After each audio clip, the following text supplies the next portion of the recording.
There are lots of different authenticator apps out there that you can use, such as Google Authenticator, Microsoft Authenticator, Authy, Bitwarden and many others.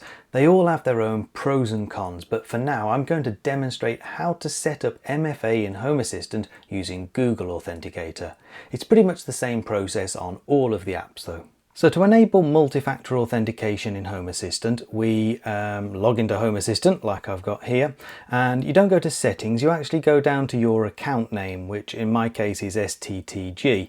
Yours will be whatever you set it up as. So I go there and across to the security tab just here. Now you'll notice this section here called multi-factor authentication modules, and by default there is only one module available, that's the TOTP module.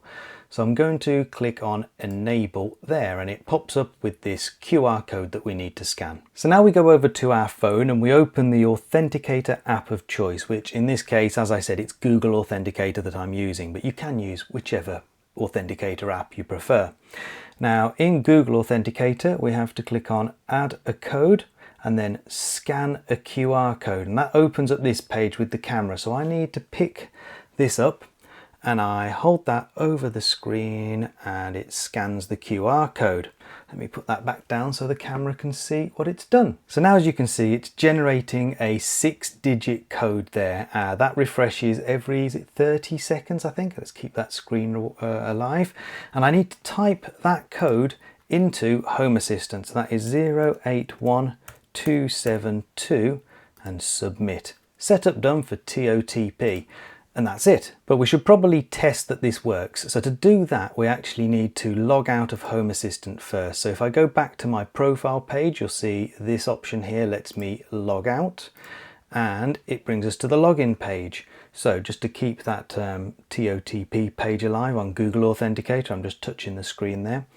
Okay, so now we need to log in, and I'm going to log in using STTG and my very long and complex password.